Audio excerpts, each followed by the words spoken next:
retrieval packages in Form or Quest. They can be ordered from the Education Department, Anglia Television, Norwich, NR1 3JG. The price is £15. Please specify the appropriate computer and data retrieval package. Further details from your local ITV education officer.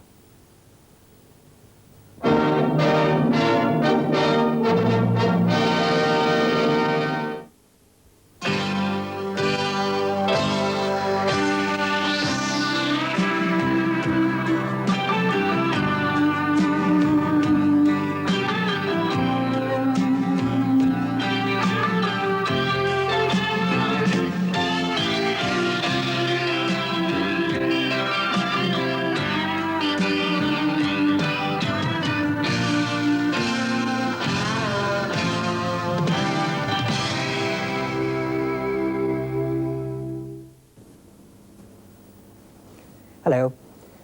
Up here we've got a picture of a baboon, a parent, and a baby. Now there's a strong connection between the baboon, the parent and the baby, and this curious animal I'm drawing here. And I wonder if you can sort of work out for yourself what the connection is and indeed what this curious animal is. But I'll tell you one thing, it is not a space invader.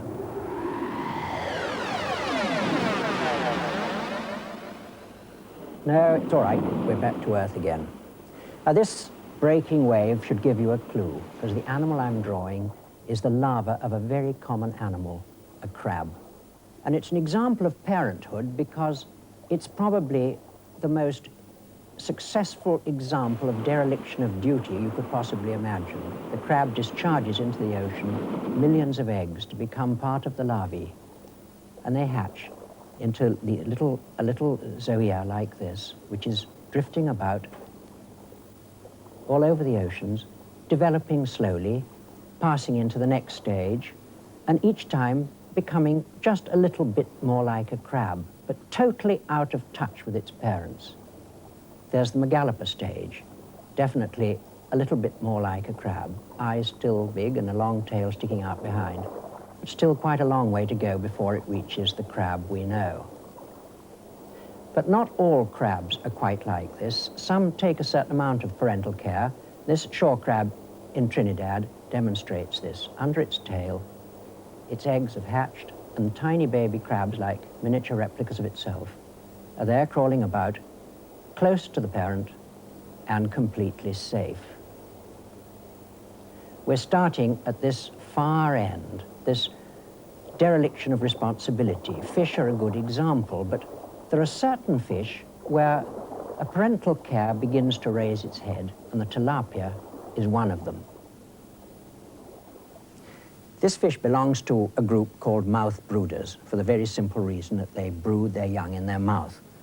Now here's an outline of the head of the tilapia with the eye here. Just imagine you've got an X-ray and you can look through the side of its cheek. What would you see inside? A group of gill rakers, a sort of grill here, which protects the gills which are behind it. So that the tilapia are retained that way, and the mouth would be closed. And inside that whole cavity, if you could look in, you would see tiny tilapia lying in all directions like a big pack of frozen whitebait, maybe 120 of them. And now we're going to have a look at a film, and you'll see exactly how a mouth-brooding fish works. Now, in some species of tilapia, both the males and females do the brooding. Sometimes they just gather them up, and other times they hatch them in the mouth. But here, she's putting them out to play. The coast is clear, and out they go, but they stay close. They, too, understand the importance of being able to get back into the mouth again. It seems an almost endless supply. But there they're staying very close. Just a few more to go there.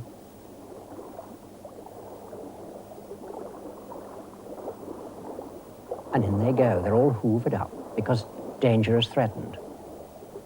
And there they'll stay until they're let out again. But we've got here 10,000 individuals to look at. Worker bees in a hive. Well, this is parenthood, and the relationship is in a sense the same, but in a teeming community like this, everything seems to be programmed.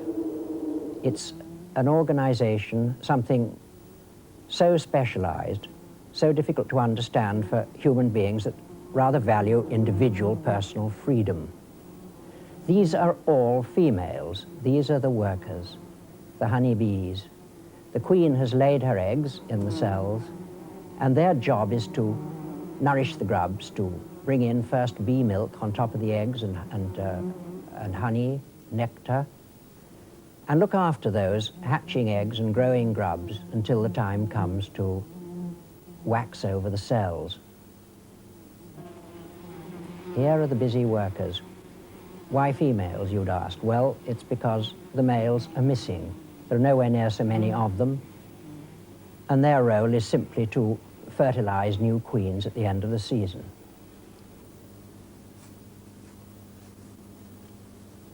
This is probably the most extraordinary bird nesting situation you could possibly imagine.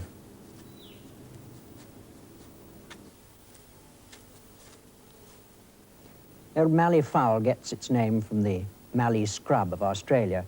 It looks like a game bird, but it belongs to an order called megapodes, and they're birds that are incubator builders, or rather incubator diggers, however you want to look at it.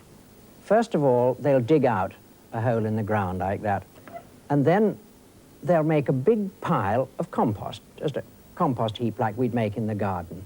And then they wait for the rain. And as soon as that's wet, and not before, they'll cover it over with a dome of sand, which could be as much as 5 feet high and stretch 15 feet across. And that will retain the heat when the fermentation starts, and ultimately that will become the nest, because it'll dig down into there and start laying. You see, here they go, digging down into the middle of the pit, down to the warm layer of compost. And there are 2 thermometers. The big one on the left is reading all the time 35 degrees centigrade. That's the temperature of the nest.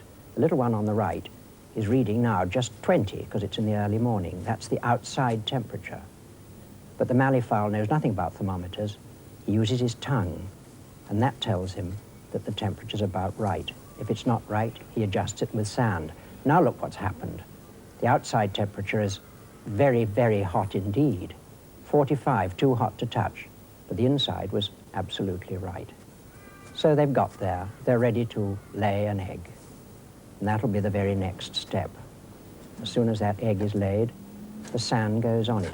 And this juggling will continue all the time, digging off sand, putting sand back on again, checking with the tongue and making sure that the temperature is right for 8 weeks, which is the incubation period.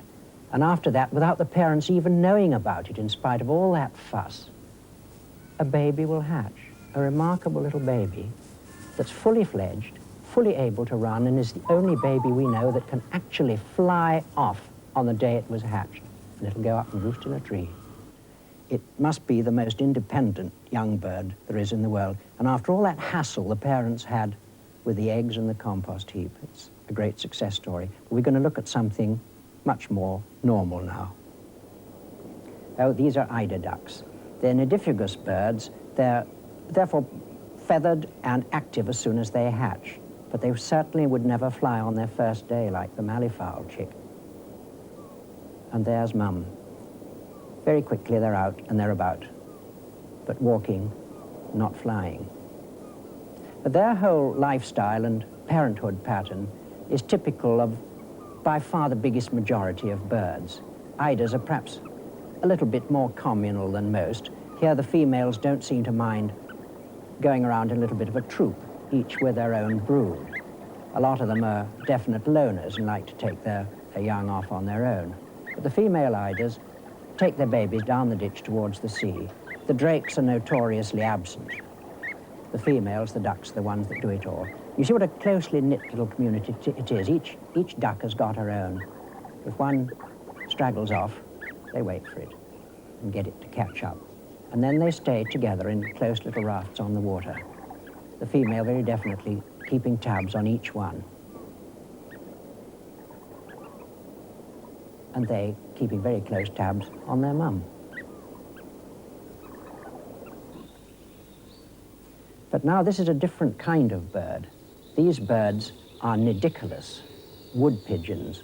They're helpless for a long time. There's an addled egg under that one. But as this young squab grows, nourished by pigeon milk, a curious diet that all pigeons are given, which comes from the crop of the mother bird and is very much like mammalian milk. It grows bigger and bigger and bigger, and will soon be able to fly, but it's under parental care right up to the moment it goes.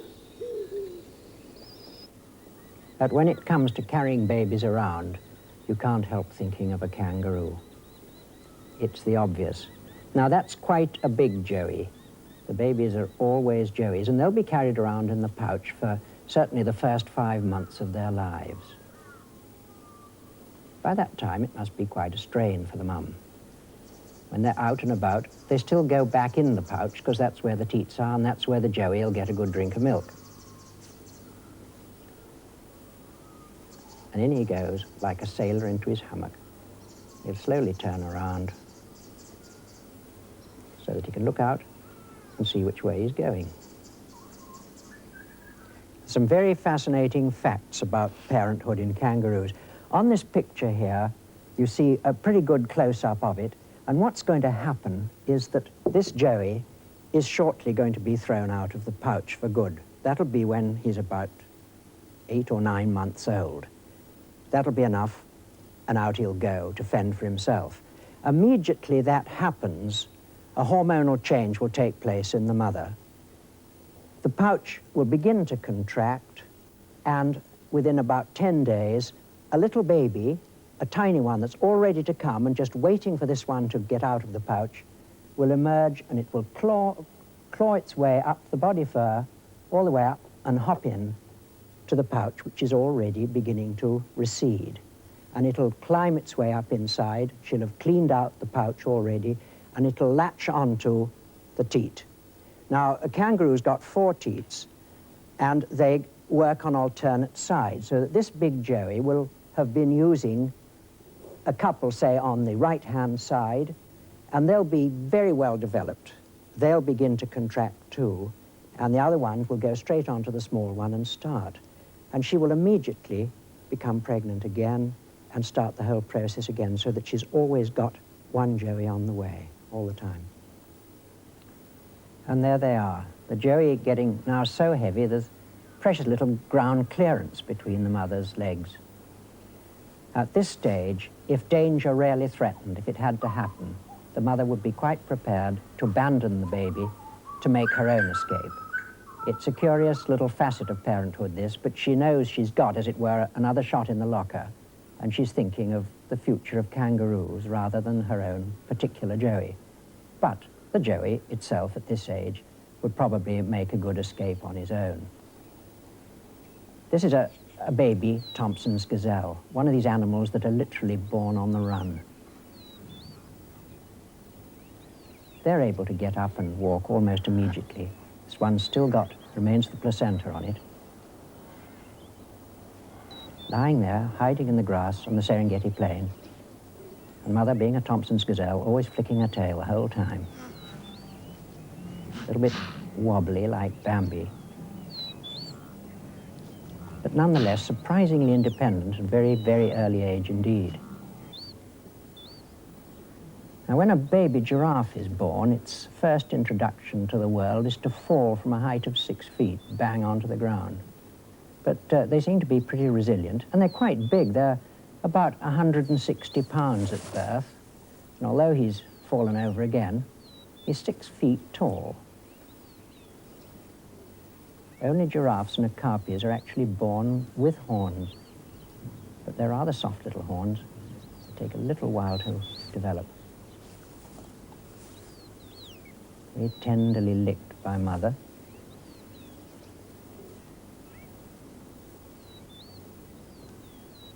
That's in the Ngorongoro crater in Tanzania.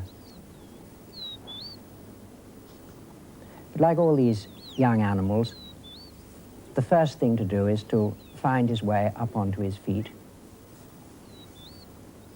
and get a good long drink of milk.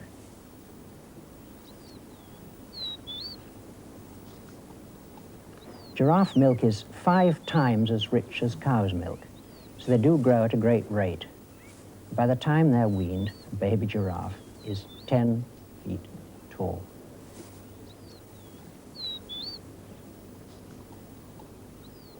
Extraordinary things to draw. They're all neck, legs, hocks, joints, everything else. Here we've got Mum, and we'll have the little calf in underneath here. That's strange. Neck. The curve on it. The young one seemed to be even more full of joints than the oldies.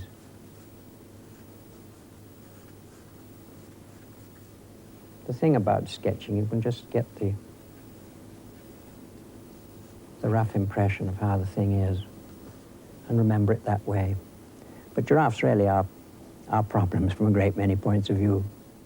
One of their problems is that 50% of all baby giraffes are killed by lions. But they found a way of getting over this. They form a creche. Now, lions are notoriously lazy animals. They generally kill in the early mornings and in the evenings. So in the heat of the day, when the lions are resting, the giraffes go together into a creche. The young are left, and the adults go out foraging. Then at about 3:30 or 4 o'clock in the afternoon, they'll rejoin the young, collect their own offspring, and move away. And in some ways, an elephant community is not all that different. There's a family spirit which human beings can readily understand. With elephants, though, it's a matriarchal society. And being a matriarchal society, the tiny totos, the babies, are loved by everybody and hold court to everybody. Everyone gives way and makes allowances for these tiny little totos. For a whole year, they're getting nothing whatever but milk. And they're growing rather slowly on it because they've got lots and lots of time. They never stray more than about 5 yards from their mums, but everybody else gives them a helping hand if they're in any sort of trouble. They're one of the most endearing little animals that ever was. These are Jacmar baboons, the species that you get down in the southern part of Africa. A great deal of play, very much like the elephants. A lot of totos. Very dark ones are the youngest of all. And a great tendency of the young females particularly, to show maternal instincts by playing with babies. But they're only allowed to play with babies if they're very close in relationship to the mother. Strangely enough, the males take their position in society in a baboon troop from the females they know. It's a strangely inverted sort of situation. There are always one or two big males around, but rather in the outfield, keeping tabs on the troop as a whole, but not taking any very active part in it. Play goes on the entire time. It's all play that's geared towards learning how to be a better baboon and more effective in the bush.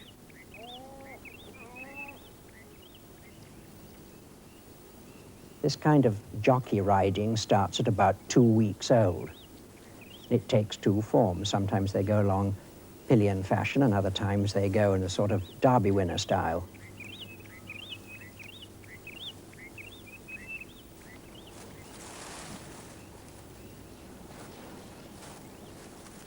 All in all, if you watch a troop of baboons at play, you could almost, with every respect, be looking at human children playing in an adventure playground. And it's designed for precisely the same sort of thing. Quickness of hand and eye and general physical development.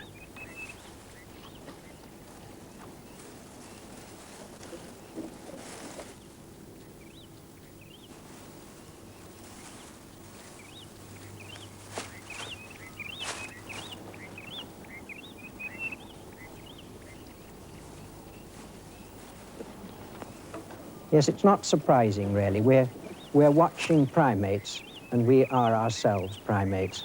It's as simple as that. This behavior pattern, this generation gap, is closest to our own. So there it is. The baboons have come a very long way from the crab larvae drifting free in the ocean, and we've come a long way from the baboons. We've added reason to instinct. Goodbye.